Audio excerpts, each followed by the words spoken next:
আসসালামু আলাইকুম। Sylhet to America টিভির পক্ষ থেকে আমি ফারজানা মৃদুলা হাজির হয়ে গেছি আজকে অনুপ্রেরণার গল্প নিয়ে। অনুপ্রেরণার গল্প বলতে কেন জানি নিজেকে বেশ চাঙ্গা মনে হয়, কেননা জীবনে চলার পথে অনুপ্রেরণা অনেক প্রয়োজন। সেই জায়গায় যদি হয় নারী, তাহলে তো কথাই নেই। বলতে হয়, নারী তুমি সৃষ্টির শ্রেষ্ঠ, নারী তুমি মহিয়ান, গোপনে নীরবে গড়িছ বিশ্ব, সে কি তুমি জানো না। আজকে হাজির আছেন এমন একজন মুখ, যে বলা যায় নারীদের অগ্রযাত্রার পথিক হিসেবে এগিয়ে চলছে। স্বাগত জানাই এবং আপনাদের সাথে পরিচয় হয়ে যাবে। আসসালামু আলাইকুম। ওয়ালাইকুম আসসালাম। ভালো আছেন? আলহামদুলিল্লাহ, আপনি কেমন আছেন আপু? আমি ভালো আছি আলহামদুলিল্লাহ। সবাই অপেক্ষা করছে আপনার মুখে আপনার পরিচয়টি জেনে নিতে। জি। একটু বলে নেই, সিলেটি কন্যা, দেখা যাক কি তা হয় নিজের মুখো। আমার নাম হচ্ছে Sabina Yasmin, formal name, but হচ্ছে শিমু নামে আমাকে সবাই চিনে। আপনি যদি কাউকে সাবিনা বলেন, কেউ কিন্তু চিনবে না, বাট শিমু বললে এক নামে সবাই চিনবে আর কি। চিনবে বলতে আমার ইন্ডাস্ট্রি, আমার ফাইন্যান্স ইন্ডাস্ট্রি, আমার হচ্ছে আইটি ইন্ডাস্ট্রিতে শিমু নামটাই সবাই চিনে আর কি। আর হচ্ছে আমি আগে চাকরি করতাম, এখন হচ্ছে বিজনেস করছি লাস্ট 5 ইয়ার্স ধরে। আমার কোম্পানির নাম হচ্ছে এইমার মার্চেন্টস লিমিটেড। আমি কর্পোরেট কনসালটেন্সি নিয়ে কাজ করছি। আমার আরেকটা কোম্পানির নাম হচ্ছে ইনফোসিস্টেম টেকনোলজি লিমিটেড। আমি আইটি সলিউশনস নিয়ে কাজ করছি, আইটি বিজনেস। আমার লাস্ট নিউবর্ন কোম্পানি, সেটার নাম হচ্ছে এডুকেস প্রাইভেট লিমিটেড। সেটার বয়স হচ্ছে 2 বছর। আমি এডুকেশন কনসালটেন্সি এবং স্কিল মাইগ্রেশন নিয়ে কাজ করছি। আর খুবই প্যাশনেট একটা বিজনেস আছে আমার, সেটা হচ্ছে আমি ট্যুরিজম নিয়ে কাজ করছি। আমার কোম্পানির নাম হচ্ছে, আমি পার্টনার হিসেবে আছি ওখানে, আমাদের আরো দুজন পার্টনার আছেন। সে কোম্পানির নাম হচ্ছে সফর ট্যুরিজম। চমৎকার, মানে বলা যায় যে বহু গুণে গুণান্বিত। তো এই গুণে গুণান্বিত করে পথ চলার পথটা কেমন ছিল, কিংবা সাবিনা, শিমু যেই নামে বলি, ছোটবেলাটা কেমন ছিল আপু? ছোটবেলাটা কিভাবে কেটেছে আহ সিলেটে বড় হওয়া, ছোট করে আমরা একটু জানবো যে আজকের এই শিমু। ছোট আচ্ছা, ছোটবেলা তো নিশ্চয়ই আপনারও এরকম খুব মানে চিন্তামুক্ত একটা শৈশব ছিল। মানে এত চিন্তা করতে হতো না, সকালবেলা কি রান্না করবেন, দুপুরবেলা কি রান্না করবেন, বাচ্চাকে স্কুলে নিয়ে যাবেন, কিংবা বিজনেসের মাস শেষে যে অফিসের রেন্টটা দিবেন, স্যালারি দিবেন, এগুলো নিয়ে হয়তো ছোটবেলায় চিন্তা করতে হতো না। তো সকালবেলা ঘুম ভাঙতে হচ্ছে পাখির ডাকে, মায়ের ডাকে ঘুম ভাঙতো আর কি। তো ওই সবার মতোই আমারও ছোটবেলা ছিল, খুব চিন্তামুক্ত নির্ভর একটা ছোটবেলা ছিল। বাট আমার ছোটবেলাতে যেটা মানে এডিশন ছিল, সেটা ছিল আমরা খুব মানে ভ্রমণ করতাম, ট্রাভেল করতাম। আমরা একসাথে সব কাজিনরা বড় হয়েছে, আমার মাদার সাইডের সবাই আমরা একসাথে থাকতাম। তো আমরা একসাথে থাকতে থাকতে এক সময় দেখা গেল আমাদের সবার চেহারাও এক ধরনের হয়ে গেল। মানে আমরা যে কাজিন, এটাই অনেকেই মানে চিন্তা করতে পারতো না যে মানে আমরা এটা বলা যায় কাজিন। মনের মিল থেকে আর কি মনের অনেকটা। মিল থেকে হয়েছে, যেমন কে কার বাসায় ঘুমাচ্ছে, কে কার কাপড় পরছে, ওইটাতে কোনো ইয়ে ছিল না। আমাদের সাইডে হচ্ছে মেয়েদের চেয়ে মেল কাজিন বেশি ছিল। তো মেল কাজিন বেশি থাকাতে দেখা যাচ্ছে ক্রিকেট খেলা, ওদের হচ্ছে বন্ধুদের সাথে ঘোরাফেরা করা, দেশের বাইরে যাওয়া, সবকিছু একসাথে হইতো। একসাথে হয়েছে। জি। দুরন্তপনার জায়গা থেকে কেমন ছিল শিমু? কি শান্ত ছিল? আমি শান্ত ছিলাম, খুব একটা বেশি আমি দুরন্ত লুকিয়ে ছিলাম না। কখনো দুষ্টুমি করা হতো? না, আমার কেন জানি সবসময় চিন্তা করতাম, কেন জানি যে এটা কি হবে, ওইটা কি হবে, এটা এরকম ছিল মানে আর কি। ছোটবেলা থেকে একটু অন্য হ্যাঁ, ধরনের একটু ছিল। আমি খুব সাইলেন্ট ছিলাম। ইভেন কারোর সামনে, এখন যে আপনার সাথে বসে ক্যামেরার সামনে কথা বলছি, ওটা আমি চিন্তাও করতে পারি না যে কারোর সামনে বসে কথা বলবো। কিংবা আমি কারোর সামনে ভাত খেতে পারতাম না, আমি ওটা লুকাই লুকাই ভাত খেতাম। কারণ আমার জন্য কেন জানি মনে হতো মানে অপরিচিত কারোর সামনে আর কি। আমি খাওয়া দাওয়ার ব্যাপারটা সবসময় অ্যাভয়েড করে যাইতাম। এগুলো খুবই মানে ইয়ে ছিল আমার ছোটবেলা থেকে। ছোট কিন্তু সেই সাবিনা আর আজকের সাবিনা বলা যায় রাত কোয়াইট দিন ডিফারেন্ট, হ্যাঁ, কোয়াইট তফাৎ। ডিফারেন্ট, হ্যাঁ। একটা কথা একটু শুনেছিলাম গল্প জি, করার আগে আমরা ক্যামেরার বাহিরে, ছোটবেলায় অনেকের আমাদের স্বপ্ন জি, থাকে হুম। ডাক্তার, ইঞ্জিনিয়ার, শিক্ষকতা, ব্যারিস্টার হব। কিন্তু দুটি পাতা একটি করে দেশ সিলেট, সেই জায়গা থেকে চা বাগানের দিকে মনটা যাওয়া কিভাবে?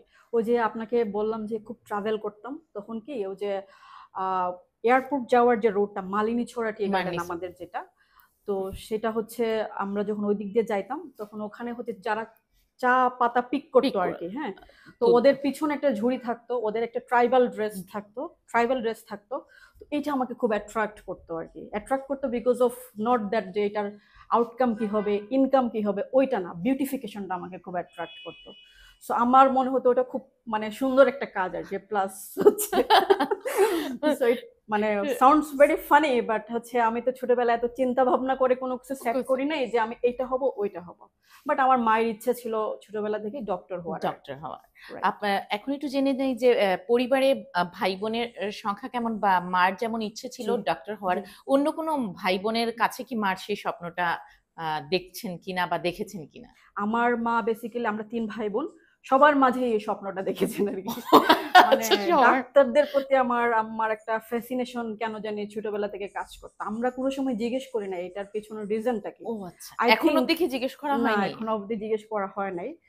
আমি হচ্ছে যখন মেডিকেল এক্সামটা দিই, আমি কিন্তু এক্সাম স্কিপ করে আসি। বাসায় এটা জানে না, আজকে প্রথম বললাম আর কি। আমরা তাহলে একদম গোপন একটি তথ্য পেয়ে গেলাম, এক্সামটা স্কিপ করে আসার। স্কিপ করে আসি মানে আমি হচ্ছে জাস্ট ইচ্ছে ওই করে। ইচ্ছে করে আমি লিখি নাই অনেক কিছু আর কি। সো আর যেটা ছিল আমি হচ্ছে মেঝো, আমার ভাই হচ্ছেন বড়, উনি ইংল্যান্ডে থাকেন, খুব কমই দেশে আসেন, বিজনেস করছেন, ফাদারের বিজনেস রেখে আসা বিজনেস যেটা সেটাই দেখছেন, ওনার ফ্যামিলি ওখানে, উনি দেশে মাঝখানে কিছুদিন ছিলেন বাট ম্যাক্সিমাম সময় লন্ডনে থাকেন আর কি। আমার ছোট বোন হচ্ছে ডক্টর, সে হচ্ছে পেডিয়াট্রিশিয়ান, শিশু শিশু নিয়ে কাজ করছে। সো ও হচ্ছে এফসিপিএস ডক্টর, ও হচ্ছে নূরজাহান হসপিটালে বসেন, দরগা গেট, দরগাঘাট। ও হচ্ছে associate professor, Park View hospital, Sylhet. আর হচ্ছে ও বিয়ানীবাজারে টুকটাক কাজ করে, এরকম বিভিন্ন গ্রামে গিয়ে ধরেন চ্যারিটি টাইপের কিছু কাজ টাজ করে আর কি।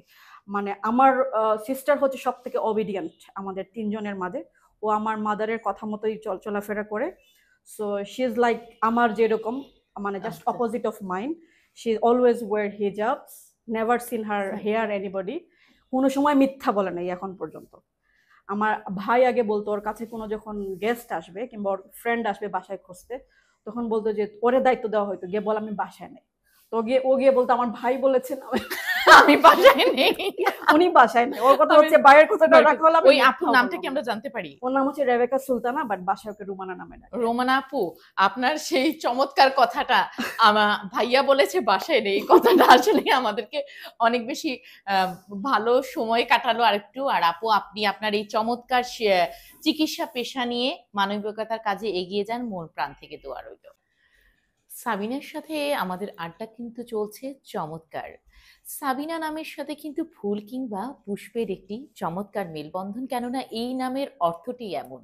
আমরা গল্প করতে এসে আসলে এরকমই সুবাস পাচ্ছি। বলা যায় বকুল ফুল, বকুল ফুল যেমন শুকিয়ে গেলে তার সুবাসটা চারিদিকে ছড়িয়ে রাখে, সাবিনাও তার সুবাসটা চারিদিকে ছড়িয়ে রাখছে অনুপ্রেরণার গল্প হিসেবে। সাবিনা আপু, ঢাকাতে সিলেট থেকে, সিলেটের মেয়ে, সেই জায়গা থেকে ঢাকাতে নিজেকে প্রতিষ্ঠিত করা কবে থেকে, বা সিলেট থেকে ঢাকায় এসে প্রতিষ্ঠিত হওয়াটাও কিন্তু বেশ একটু কঠিন বিষয়, এই বিষয়টা একটু জানবো। 2006-এ আমার গ্রাজুয়েশন শেষ হয়। 2006-এর পরে মোটামুটি আমার অল সেট, আমি আয়ারল্যান্ড চলে যাব, গ্লাসগো ইউনিভার্সিটিতে ভর্তি হব, আমার আব্বা ডর্মে থাকবো, সব ব্যবস্থা করে ফেলেছেন আর কি। তো আমরা হচ্ছে লিডিং ইউনিভার্সিটি, আমার ইউনিভার্সিটি সিলেটে, আমরা হচ্ছে ফার্স্ট ব্যাচ, একদম এস্টাবলিশডের সময় থেকে ফার্স্ট ব্যাচ, এবং সিএসসি হচ্ছে first department. We are the first 60 people hair. তার মাঝে হচ্ছে 2 জন ফিমেল ছিলেন, একজন আমি, আরেকজন আমার আরেক ফ্রেন্ড ছিল, ও ইংল্যান্ডে থাকে এখন। তো এই 2 জন অনলি আমরা ফিমেল ছিলাম, বাদ বাকি সবাই 58% হচ্ছে মেল ছিলেন। সো যেহেতু তখনকার সময়ে কম্পিউটার সায়েন্স এন্ড ইঞ্জিনিয়ারিংটা অত ট্রেন্ডি কোনো বিষয় ছিল না, জাস্ট মানে শুনে, মানে আমি আমার আব্বার কাছ থেকে শুনে কিন্তু সিএসসি তে ভর্তি হয়েছি। আমার আব্বার ইচ্ছা ছিল যে মানে ইংল্যান্ডে উনি শুনছেন যে কম্পিউটার সায়েন্স এন্ড ইঞ্জিনিয়ারিং এ পড়াশোনা করলে ফিউচার অনেক ভালো হবে, ফিউচারটা হবে ডিজিটাল বেসড, আইটি বেসড। এই জন্য উনি আমাকে এনকারেজ করে যে এইচএসসির পরে আমি কিন্তু কোনো সরকারি কোনো ইউনিভার্সিটিতে এক্সাম দিই না, শুধু যে মেডিকেলের বিষয়টা, মেডিকেল আমি এক্সাম দিয়েছিলাম, বাট ওইটাও আমি ধরেন হ্যাঁ, গোপন তথ্যটা তো আমরা জানলামই। সো তারপরে হচ্ছে আমি ডাইরেক্ট লিডিং ইউনিভার্সিটিতে ভর্তি হই, কারণ এখানে লিডিং ইউনিভার্সিটির পিছনে রাগিব আলীর নামটা ছিল দেখে আমার আব্বার ট্রাস্টটা খুব বেশি ছিল, সেজন্য লিডিং ইউনিভার্সিটিতে ভর্তি হই। ভর্তি হওয়ার পরে আমার হচ্ছে গ্রাজুয়েশন শেষ হয় 2006-এ। তো 2006-এ তো আমি মাস্টার্স করতে দেশের বাইরে যাব, পাসপোর্ট সব করে হচ্ছে আমি রেডি হচ্ছি দেশের বাইরে যাব। বাই দিস টাইম আমার অনেকগুলো ফ্রেন্ড একসাথে ঢাকায় আসে, তারা হচ্ছে জিপিতে এক্সাম দিবে। তখন তো গ্রামীণ বিরাট একটা বিষয়। তখন আমি আমার আব্বাকে বলি আমি হচ্ছে ওদের সাথে ইন্টারভিউ দিতে যাব। তখন আমার আব্বা হচ্ছে বলে যে ঠিক আছে তুমি কিন্তু ইংল্যান্ডেই পড়তে আসতে হবে, বাট স্টিল দেখে আসো চাকরি ব্যাপারটা কি, যেহেতু তোমার যাওয়ার ইচ্ছা হয়েছে। তখন আমি জিপিতে এক্সাম দিতে আসি আমার ওই ফ্রেন্ডের সাথে, আমার খালু আমাকে ঢাকায় নিয়ে আসেন, আমার এক চাচার বাসায় আমি উঠি, মোহাম্মদপুরে ওনার বাসা। আর হচ্ছে সেকেন্ড হচ্ছে আমি বেক্সিমকোতে এক্সাম দিই, বেক্সিমকো আর জিপি জিপি তখনকার সময়ে বেশ বেশ নাম করা নাম দুইটা করা প্রতিষ্ঠান আর কি। বেক্সিমকো সম্পর্কে এমনও বলা হয়তো যে বাংলাদেশে যে আপনি টাই পড়ছেন এখন, সে টাই পরার ট্রেন্ডটা কিন্তু বেক্সিমকো নিয়ে আসছে, এবং মাল্টিনেশনাল একটা ইয়ে ছিল, এনভায়রনমেন্ট ছিল, অ্যাম্বিয়েন্স ছিল এখানে আর কি। সো আমার হচ্ছে জিপিতে হয় নাই, আমার বেক্সিমকোতে আমি রিটেনে টিকে যাই। বেক্সিমকোতে আমি ফার্স্ট আমার ইন্টারভিউটা হয় হচ্ছে ওদের কাশিমপুরের যে ইয়েটা ছিল, ফ্যাক্টরিতে আমার ছিল। তো ফ্যাক্টরি দেখার পরে সিলেট থেকে আসছি আমি, মানে এত বিশাল একটা কিছু দেখার পরে মানে অনেকটা বলা যায় যে দ্বিতীয় লন্ডন থেকে চলে আসা হয়েছে। কোনো বিষয় না, বিষয়টা হচ্ছে প্রোডাক্টিভ বিষয়। যে ওই দিন ওনারা আমাকে ইন্টারভিউ নেওয়ার আগে ফুল ইন্ডাস্ট্রিয়াল পার্কটা ঘুরে দেখায় যে কিভাবে তুলা থেকে একটা গার্মেন্টস হয়। তখন তো বাংলাদেশে মানে গার্মেন্টস এক্সপোর্ট বিষয়টা বিশাল ব্যাপার ছিল, বেক্সিমকো ওয়ান অফ লিড করতেছিল তখন টেক্সটাইল সেক্টরে। তো এই জিনিসটা না আমাকে খুবই অ্যাট্রাক্ট করে, লাইক গাছের থেকে তুলা নিয়ে এসে সেই তুলা থেকে একটা রেডি গার্মেন্টস হচ্ছে, যেটা দেশের বাইরে এক্সপোর্ট হচ্ছে মেড ইন বাংলাদেশ হিসেবে। ওই যে বাংলাদেশে থেকে যাওয়া এই জিনিসটা তখনই অ্যাট্রাক্ট করে, মানে তখনই কি ভিতরে জায়গা করে নেয় যে আমি এই সুন্দরে এই বাংলাদেশেই আমি কাজ করব, আমাকে প্রতিষ্ঠিত করব। হ্যাঁ হ্যাঁ, ওই জিনিসটা তখন স্ট্রাইক করে আর কি। তারপর হচ্ছে আমাদের সিলেটি অনেক মেল ফিগারকে আমি ঢাকা শহরে দেখি যারা খুব ভালো ভালো জায়গায় প্রতিষ্ঠিত, যেমন ইশতিয়াক চৌধুরী ট্রাস্ট ব্যাংকের এমডি ছিলেন, এরকম অনেক কিন্তু গ্রিন ডেল্টার হচ্ছে নাসির চৌধুরী স্যার, মানে ওনারা তখন আমার কাছে লাইক অ্যাঞ্জেলের মতো ছিল আর কি। কেউ বলে না যে কারা তোমার হচ্ছে লাইক অনুপ্রেরণা বা তোমার আইডল, তখন এই মানুষগুলাকে আমার কোনো ফিমেল ফিগারকে অনুপ্রেরণা মনে হয় এই এনাদেরকে আমার খুবই মানে লাইক আইডল মনে হতো আর কি। কারণ ওনারা হচ্ছে একে তো সোসাইটিতে ইম্প্যাক্ট করতেছে, আপনার ইকোনমিতে ইম্প্যাক্ট করতেছে, প্লাস হচ্ছে আপনার অনেক মানবিক বিষয়গুলো ওনাদের মাঝে দেখেছি, যেটা আমাকে আসলে খুবই অ্যাট্রাক্ট করেছিল আর কি। আর বেক্সিমকোর অ্যাম্বিয়েন্সটা আমার খুব পছন্দ হয়েছিল, লাইক ওখানে মাল্টিন্যাশনাল কাজ করতে মার্চেন্ডাইজার যারা ছিল তারা বেলজিয়ামের ছিল, ইউকের ছিল, পাকিস্তানি ছিল, ইন্ডিয়ান ছিল, বিভিন্ন কালচারের লোকজন ছিল। আমাদের দেশের যেমন একটা কথা আছে যে আমি অফিসে যাব শাড়ি অথবা সালোয়ার কামিজ পরে, এটাই হইতে হবে, বাট বেক্সিমকোতে ছিল কি তুমি হোয়াট এভার ইট ইজ, তুমি একটা সোভার ড্রেস পরো, সেটা ওয়েস্টার্ন হোক অথবা বাঙালি হোক, দ্যাট ডাজন্ট ম্যাটার, বাট দিন শেষে আপনি কি কাজ করছেন, হোয়াট ইজ দ্য আউটকাম, এইটা হচ্ছে মেইন ছিল। বাট বেক্সিমকোর পরে ধরেন আমি উত্তরা ফাইন্যান্সে কাজ করেছি, আমি হচ্ছে গ্রিন ডেল্টাতে কাজ করেছি, তারপর হচ্ছে উত্তরা ইউনিয়ন ক্যাপিটাল আমার লাস্ট জব আর কি। তো সব জায়গায় কেন জানি সবার কাছে ড্রেস একটা ম্যাটার ছিল, যে সে ফিমেল, সে কেন ওয়েস্টার্ন ড্রেস পরবে, সে কেন শার্ট প্যান্ট পরবে, সে সব সময় হচ্ছে শাড়ি পরবে অথবা হচ্ছে সালোয়ার কামিজ পরবে, সে মেকআপ করবে। আমি কিন্তু 2012 সাল পর্যন্ত কোনো লিপস্টিক ওয়্যার করতাম না। আমি অনেক পরে ধরেন লিপস্টিক 2012-তে যখন ব্যাংকের একজন এমপ্লয়ি আমাদের এখানে গ্রিন ডেল্টা, আমি এখনো কিন্তু গ্রিন ডেল্টাকে আমাদের বলে, এটা সিলেটি কোম্পানি, এই জন্য আমাদের বলে, আমাদের কোম্পানিতে আসেন, তো উনি আসার পরে যে লিপস্টিক হালকা মেকআপ এগুলো চালু হলো আর কি।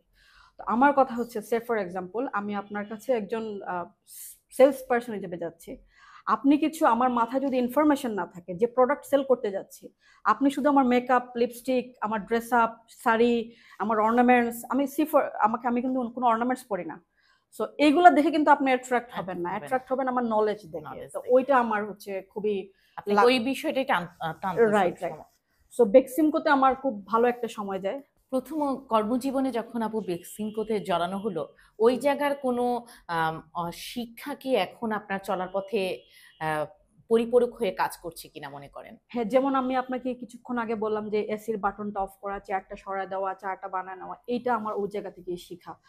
কারণ কি আমাকে হচ্ছে Suhel F Rahman sir by nickname চিনতেন, তো উনি হচ্ছে তখন লন্ডনে ছিলেন। আমি ওই যে long term short term loan নিয়ে কাজ করতাম, আমি ফাইন্যান্স অ্যান্ড অ্যাকাউন্টস ডিপার্টমেন্টে ছিলাম। আমার সিএসসি থেকে পরে ফাইন্যান্স অ্যাকাউন্টসে আসার মেইন রিজনটাই ছিল বেক্সিমকোর জবটা। বেক্সিমকো থাকা অবস্থায় আমি একটা এক্সিকিউটিভ এমবিএ করি, আমি সিএতে ভর্তি হই, তারপরে হচ্ছে 2012 গিয়ে আমি আইবিএতে আবার এক্সিকিউটিভ এমবিএ করি আর কি।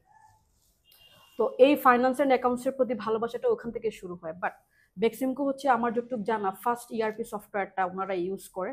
তো সেই ক্ষেত্রে আমার আইটি নলেজটাও এখানে কাজে লেগেছে আর কি।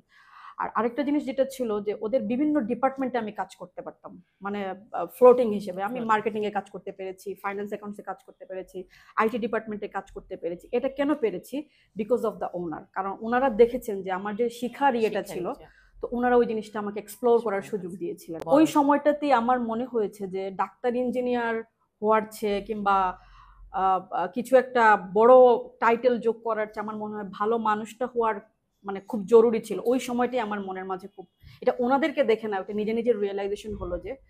আর আমার নামটা বেসিক্যালি আমার পছন্দ ছিল না এই কারণে, কারণ আমার নামে অলরেডি এস্টাবলিশড একজন মানুষ আছেন, সাবিনা ইয়াসমিন। হ্যাঁ, তো আমি নামে পরিচিত হতে চাই নাই কোনো সময়, কাজে পরিচিত হয়েছে আর কি, হতে চেয়েছি।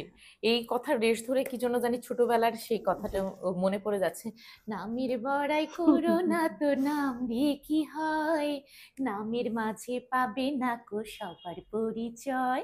এই কথাটাই আসলে আপু এখন আমরা বলি যে আপনার এই চলার পথটা দীর্ঘ সময়টা 2006 থেকে 25, নারী হিসেবে কি খুব মসৃণ ছিল পথ চলাটা? অবশ্যই ছিল না, কারণ মানে নারী হিসেবে প্রথম যেটা করতে হয়েছে যে প্রমাণ করতে হয়েছে। সে ফর এক্সাম্পল আমি একটা জায়গায়, আমি বাই প্রফেশন স্টক ব্রোকার, আমি হচ্ছে 2008 সাল থেকে স্টক ব্রোকিং প্রফেশনে চলে যাই।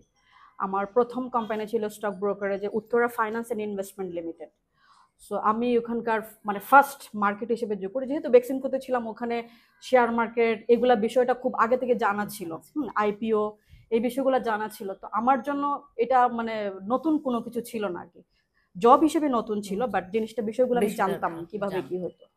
তো আসার পরে আমার খুব কুইকলি মানে প্রমোশন গুলা হচ্ছিল, দেখা যাচ্ছে যারা এক্সিস্টিং এমপ্লয়িজ ছিলেন কিংবা আমার কলিগ যারা ছিলেন তারা বিষয়টা খুব সহজভাবে নিতে পারলো না আর কি।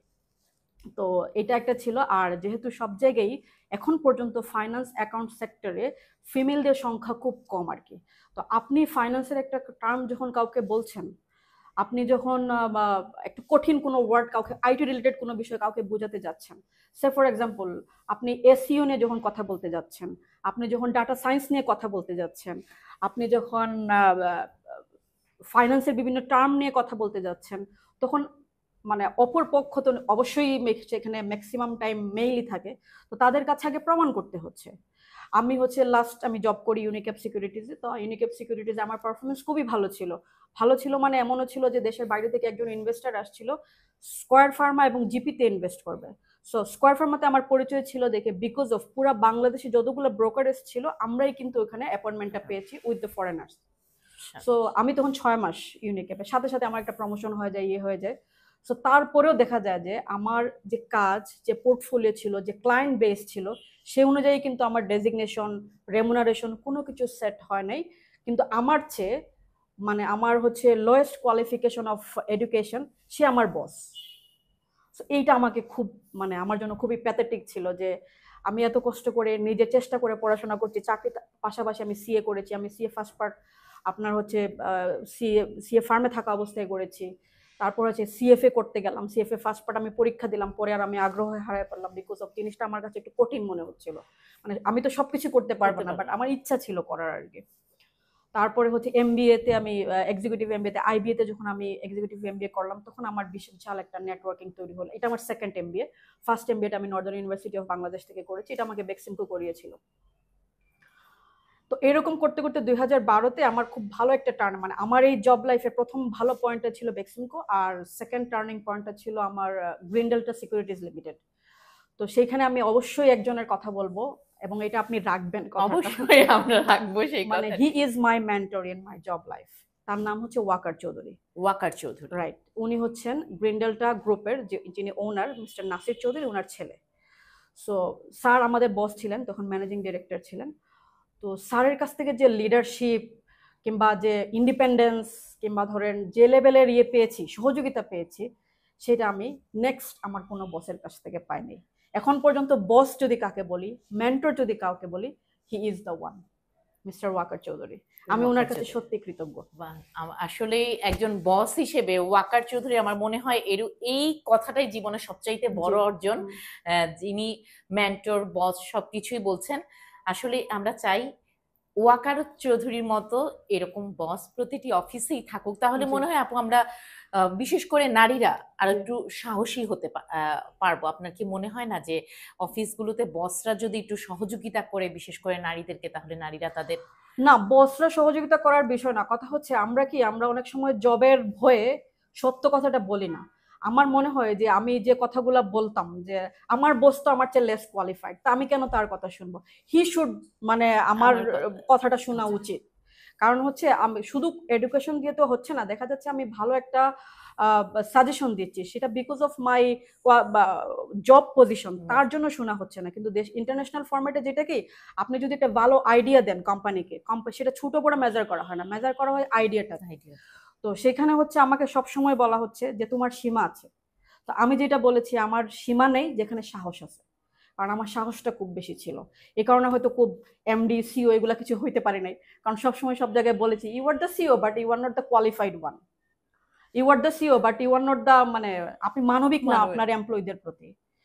আমার আমার মনে আছে, আমি মানে ইয়ের স্বার্থে ওনার নামটা উল্লেখ করব না, বাট হচ্ছে আমার একজন বস ছিলেন, উনি হচ্ছেন আমার এক কলিগের উপরে, কথার উপরে, জাস্ট ছুটির দিনে আমাদের একটা বিজনেস মিটিং ছিল। ছুটির দিনে নর্মালি আমরা জবে থাকা যারা জব করি তাদের জন্য ছুটির দিনটা আমাদের খুব অনেক প্রেশিয়াস ছিল। বড়। সো আমাকে যখন আমি আমার এমপ্লয়ীদেরকে ছুটির দিনে ডাকি, আমি তাদেরকে অনেক সরি টরি বলে তারপর মাপটাপ চেয়ে তখন ছুটির দিনে ডাকি আর কি। তো ওইটা তো আর ওই বসদের মাঝে ওই ব্যাপারটা ছিল না তখন।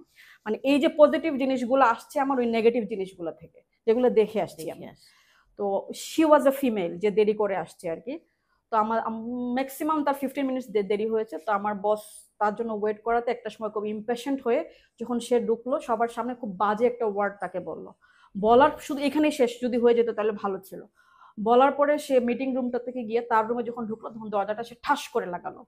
এই জিনিসটা আমার মাঝে, মানে সে তো এম্বারেস ফিল করলোই। এখানে প্রায় 25% ছিল যারা মিটিং এ ছিল আর কি। তো এইটা এজ এ লিডার হিসেবে, উনি যদি লিডার হতেন, এজ এ লিডার হিসেবে এটা উনি কোনো সময়ই, এই যে বাসায় আমরা হাজব্যান্ড ওয়াইফের সাথে যেটা করি এইটা সেই করতাম বিষয়ে না। করতাম না। দরজাটা ঠাস করে লাগাই দেওয়া, ভাত না খাওয়া, এই জিনিসগুলো তো অফিসে আসলে ইয়ে হয় না। তো এই জিনিসগুলো অনেক সময় অনেক জায়গায় স্পিক আউট করেছি। আমার কোনো দোষ না থাকা সত্ত্বেও অনেক জায়গা থেকে আমার চাকরি চলে গেছে, অনেক জায়গা থেকে আমি নিজে কুইট করে ফেলেছি। ফাইনালি চিন্তা করলাম যেহেতু আমার ক্লায়েন্ট বেজ আছে, এবং যেটা যেটা বললাম যে আমার সাহস আছে, এবং আপনি যদি আমাকে এখন বলেন যে ডোনাল্ড ট্রাম্পের সাথে তোমার আমি একটা মিটিং করতে যাচ্ছি, তুমি করে দিতে পারবে কিনা, আমি কিন্তু এখানে না বলবো না, আমি হে বলবো। কেন হে বলবো জানেন? কারণ ওইটুক সময় যাওয়া পর্যন্ত আমি যতগুলা পজিটিভ ওয়ে আছে এগুলো খুঁজে বের করব। হয়তো ডোনাল্ড ট্রাম্প পর্যন্ত আমি পৌঁছাতে পারবো না, কিন্তু এই যে ওই যে আপনার ইয়েটা হবে, জার্নিটা হবে, জার্নিটা হবে। ওখানে অনেক কিছু পজিটিভ বের হয়ে আসবে, অনেক কিছু ইম্প্যাক্টফুল বের হয়ে আসবে। সো এই জন্য আমি কোনো কিছুতে না বলি না। তো হে বলাটা আমার একটা শক্তি আর কি। সত্যি। কথা যখন চলে আসলো ডোনাল্ড ট্রাম্পের, তখন বলেই নেই, এমন কি কোনো ইচ্ছে বা স্বপ্ন আছে কি? ডোনাল্ড ট্রাম্প বিষয়টা অনেক বড় হয়, সবাই তো হাসছেন ক্যামেরার পিছনে, বাট স্টিল মানে কোনো সময় যদি ওনার সাথে দেখা, আমার কোনো ইচ্ছা নেই ওনার সাথে দেখা করার, বাট কোনো সময় যদি ওনার সাথে দেখা হয়ে যায়, আমি হয়ে যায় বলবো কাজের এখন পারপাসে। কাজের পারপাসে, তখন বলবো এখন একটু স্টপ যান, দুনিয়া থেকে একটু শান্তি দেন, মানে একটু যুদ্ধ এগুলো একটু বন্ধ করেন, সবাই মিলেমিশে থাকার চেষ্টা করেন, এটাই বলবো ওনাকে আর কি। ওনার কাছ থেকে কিন্তু আমি টাকা চাবো না, বাহ, শান্তি চাবো। শান্তি চাও। এই কথার উপরে আসলে বলাই যায়, একেই বলে সাহসী কন্যা, এরকম সাবিনাদেরকে বলে অগ্নিকন্যা। চমৎকার ভাবে কিভাবে এক কথায় পুরো পরিবেশটাকে অন্যরকম করে দিল। এখন একটু জানবো আপু যে আমরা যদিও একেবারেই শেষ জায়গাতে চলে এসেছি, আপনার অফিসে আমরা যখন দেখলাম আপনি নিজে কিন্তু ফ্যানের সুইচটা অফ করছেন, এসিটা রাখছেন, নিজের কফির কাপটা নিজে রেডি করছেন, এবং আপনার এমপ্লয়ীদের সাথে আপনার ব্যবহারটাও দেখলাম অন্যরকম, বসিং বসিং ভাব নেই। তো মাঝে মাঝে মনে হয় না একটু বসিং বসিং ভাবসাব নেই? আসলে মানে এত বড় কোনো জায়গাতে পৌঁছাতে পারি নাই, আমি তো চেষ্টা করে যাচ্ছি। আর আমার কাছে ওই এখন পর্যন্ত মনে হয় আমি সেলস পারসন। সো এই জন্য বস হয়তো হয়তো এই জীবনে পারবো না, তো সবার হচ্ছে সহযোগী হতে পারবো আর কি, এটাই চেষ্টা করছি। আর বস হওয়ার মধ্যে আসলে খুব ভালো কোনো কিছু নাই আর কি, আমি মনে করি লিডার হওয়ার মাঝে হয়তো অনেক বড় কোনো কিছু আছে আর কি। তো দিন শেষে যদি আপনার পিছনে আপনাকে নিয়ে কেউ বাইটিং না করে, গসিপিং না করে, ভালো বলে, এটাই আমার ভালো লাগা আর কি। সো হয়তো বস হতে পারবো না আর কি। এখন সিলেটের অনেকেই বসে আছে যে আমাদের সিলেটের কন্যা, সিলেটের গর্ব আছে। তো সিলেটের সব প্রবাসী সিলেটিদের উদ্দেশ্যে ছোট করে একটু সিলেটি কথা হয়ে যাক। আচ্ছা, একটু ব্যবসা প্রমোশন করিলাই। সিলেট আমার জিন্দাবাজার অফিস আছে। আমি যতগুলো কোম্পানির নাম কইছি সবগুলাই কিন্তু সিলেট আছে আমার। সো সিলেট গিয়ে যেটা দেখলাম, দেখাত যত আমার ব্যবসা করা সহজ, আমি মনে করছিলাম সিলেট গিয়ে আরো সহজ হবে ফানির লাগান। বাট এটা আসলে হইছে না। এখন সিলেটি মানুষের কাছে আমার কোয়েশ্চেন, কিতার লাগে এটা হইলো না। খিতার প্রশ্নের উত্তর অবশ্যই আমরা খুঁজিয়া বাই করবো যে খিতার লাগিয়ে হইল না ফানির লাহান সহজ। কেননা আমরা তো শান্তি শহর ছিল, ওই জায়গাতে আমরা আরো বেশি ফানি লাহান সপ্তাহ পাইতাম, বিশেষ করে আমরা নারীরা ও জায়গাটা প্রশ্ন রয়ে গেলে প্রশ্নের উত্তর অবশ্যই সবে আমরা দিবা। বিশেষ করে আমি বলবো আজকে সাবিনা যে জায়গায় আছেন সিলেটের নারীদের উদ্দেশ্যে, কেন আমি আজকে অনুপ্রেরণার গল্পে যুক্ত হয়েছি। সিলেটের মেয়েদের, নারীদের বিষয় অনুপ্রেরণামূলক কোনো কথা, যে নিজের ভিতরে লুকায়িত কিছু স্বপ্ন থাকে যেগুলো পারিপার্শ্বিকতার কারণে তারা এখনো চাপা দিয়ে আছে, তাদের উদ্দেশ্যে কি বলবে? আচ্ছা, প্রথমত সিলেট নিয়ে বলি, যেটা হচ্ছে সিলেটের হচ্ছে অনেক বড় কন্ট্রিবিউশন বাংলাদেশের ইকোনমিতে আছে। যেহেতু বাংলাদেশের একটা বড় অংশ, সিলেটের একটা বড় অংশ দেশের বাইরে থাকেন, সেটা ইউকেতে হোক, ইউএসএ তে হোক, যে কোনো ইউরোপ কান্ট্রিতে হোক, সেখান থেকে বাংলাদেশের ইকোনমিতে যে রেমিটেন্সের অবদান, যেটা সিলেটিদের অনেক বড় অবদান, সেটার জন্য সবার প্রতি হ্যাটস অফ। আর সিলেটের মেয়ে যারা আছেন তাদের কাছে আমি যেটা দেখেছি, আমার সার্ভে যেটা বলে, সবাই খুব সহজ সহজ কাজ খুঁজেন। লাইক মানে সিলেটিদের মেয়েদের কাছে এখনো সবচেয়ে গুড প্রফেশন হচ্ছে টিচিং। তো টিচিং কেন? কারণ ফ্যামিলির জন্য একটু সময় বার করা যায়, ইয়ে করা যায়, সবকিছুই ঠিক আছে। বাট আমার এরকম দেখা অনেক মেয়ে আছে যারা খুব আর্লি ম্যারেজ করে দেশের বাইরে চলে গেছেন, খুব মানে ব্র্যান্ড ইউজ করতেছেন, গুচি ইউজ করতেছেন, লুইভিটে ইউজ করতেছেন, বাট যখন দেশে আসতেছেন নিজের ফ্যামিলির কাছে কিন্তু ওই কান্নাটা শেয়ার করছেন যে উনি জীবনে কি পান নাই, কিংবা একটা সময় গিয়ে বুঝেছেন যে আসলে যদি পড়াশোনা ঠিক মতো করতাম, কাজটা করতাম, হয়তো দেশে থাকলে হয়তো এত বেশি আমার ফাইন্যান্স অ্যাক্সেসিবিলিটি থাকতো না, বাট হচ্ছে আমার শান্তিটা থাকতো। তো স্টিল আমি মনে করি যারা যে যে জায়গায় আছেন এখন, পড়াশোনা করছেন, চিন্তা করছেন জব করবেন, জবটা শুধু করার জন্যই করা না, আমার মনে হয় ইম্প্যাক্টফুল কিছু আগে নিজের জন্য করা। কারণ আপনি যদি নিজের জন্য কিছু না করেন, আপনি সোসাইটিতে কোনো অবদান রাখতে পারবেন না। আর আমরা যখন ইনক্লুসিভ কোনো কিছু করব, সেটাতে আসলে নিজেকে সাকসেস মনে হবে আর কি। এটার পিছনে আমি এই যে কথাটা এখন বললাম, এটার পিছনে একটা মুভি ছিল ফরেস্ট গাম্প, দেখেছেন কিনা? আমি এটা সাজেস্ট করবো সবাইকে দেখবেন। সে কিন্তু সবসময় আরেকজনকে হেল্প করতে গিয়ে নিজের লাইফে অনেক কিছু হয়েছে আর কি। সো স্পেশালি সিলেটি মেয়েদের বলবো, শুধু টিচিং প্রফেশন, শুধু ব্যাংকার, এইসব জায়গা থেকে বের হয়ে এসে একটু চ্যালেঞ্জিং প্রফেশনে আসেন। আমার মনে হয় অনেকেরই অনেক অ্যাবিলিটি আছে। আমি আমার কাজিনের কথা উল্লেখ করবো, সে ডিজাইন নিয়ে কাজ করে, কিন্তু ডিজাইন, ওর নাম হচ্ছে ফাহমিদা চৌধুরী। ও হচ্ছে মানে শাড়িতে যে আর্ট ওয়ার্ক আছে না, এগুলা করে। প্লাস হচ্ছে ওকে যে কোনো ধরনের একটা কনসেপ্ট করলে এটা খুব সুন্দরকে আর্ট ফরম্যাটে নিয়ে আসবে আর কি। বাট এটাকে সে প্রফেশন হিসেবে নিচ্ছে না, সে কিন্তু স্টিল টিচিং প্রফেশনে আছে। আমি ওকে সবসময় সাহস দিই যে তুমি এটাকে প্রফেশনাল, ডিজাইন ওয়ার্ক। আমি ছোটবেলা কিন্তু অনেক ডিজাইনের কাজ করেছি, কারণ ওইটাই আমার তখন মনে হতো আমি কোরিওগ্রাফার হবো, ডিজাইনার হবো, যখন ওই যে চা পাতার বিষয়টা থেকে মুভ করলাম আর কি। তো এটা আমার ওই বোনকে বলি, ও এটা প্রফেশনালি শিখে টিকে খুব সুন্দর করে এটাতে নিয়ে আসছে। যেমন এখন একটা বিজনেস আছে ওর, এই শাড়ি রিলেটেড, এই শাড়িতে আর্ট ওয়ার্ক করে, বাট ওইটাকে সে প্রফেশন হিসেবে, বিজনেস হিসেবে নিতে ভয় পায়। এই হচ্ছে কথা। এই ভয়গুলোকেই তো এই ভয়গুলোকে জয় করতে হবে, এবং এটার জন্য সাহস দরকার। এটার জন্য টাকাও দরকার না, ফ্যামিলি সাপোর্টও দরকার না, নিজেকে বলতে হবে যে আই ক্যান, এটাই বলতে হবে। অনেক বড় একটি কথা, আই ক্যান। সাবিনা কিসে কষ্ট পায়? আমার এখন মেয়ে কষ্ট পেলে আমি কষ্ট পাই, আদারওয়াইজ আমি কোনো কিছুতে কষ্ট পাই না, কারণ আমার রেজিলিয়েন্সটা এত বেশি বেড়ে গেছে, ইউ ক্যান্ট ইভেন ইমাজিন। সাবিনার চোখে কেমন দেখতে চায় আগামী বাংলাদেশ?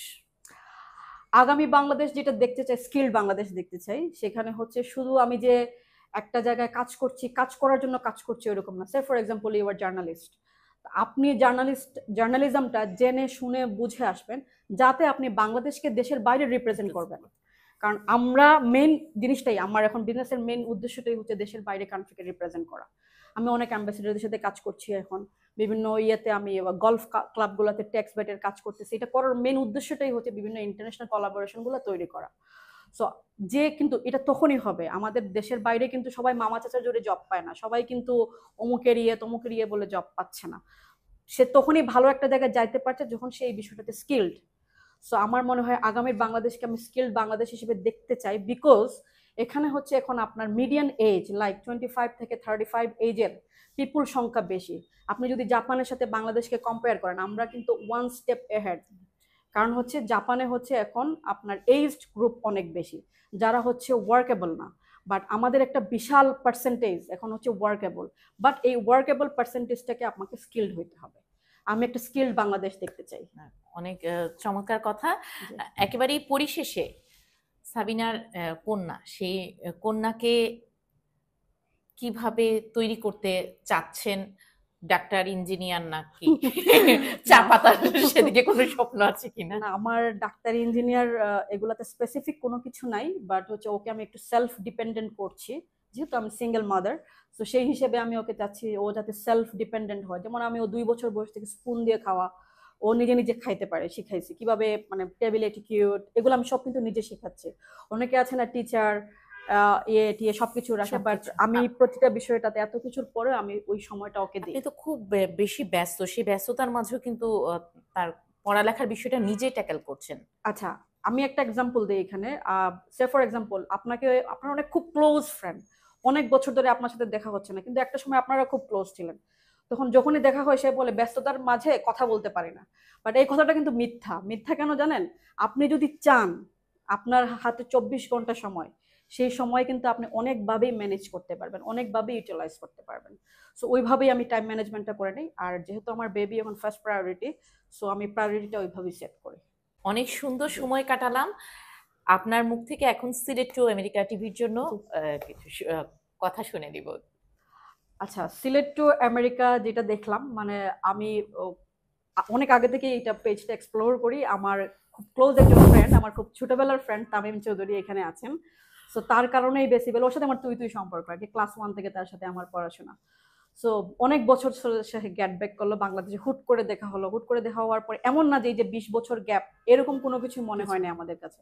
ওই সময় বসে এই যে টিভির কথাগুলা বলা ইয়ে করা, তখন আমি ফেসবুক পেজটা এক্সপ্লোর করলাম। তো দেখলাম মানে ও যে কাজগুলো করতেছে ফান হিসেবে করতেছে অনেক কিছু, বাট এটা খুব ইম্প্যাক্টফুল। হ্যাঁ, আমার কাছে এটা খুব ভালো লেগেছে। আমি এটার অনেক প্রোগ্রেস কামনা করছি, ভালো হবে অনেক কিছু। সিলেট টু আমেরিকা টিভিকে অনেক ধন্যবাদ। সুন্দর এই আমেজ থেকে বিদায় নিচ্ছি। আশা করব সাবিনা ইয়াসমিনের এই অনুপ্রেরণার গল্প আমাদের অনেকের জীবনে দৃশ্যপট বদলে দিবে, আমাদেরকে আশার আলো দেখাবে, সাহস সঞ্চয় করতে সহযোগিতা করবে। সকলেই ভালো থাকবেন, সুস্থ থাকবেন। আল্লাহ হাফেজ।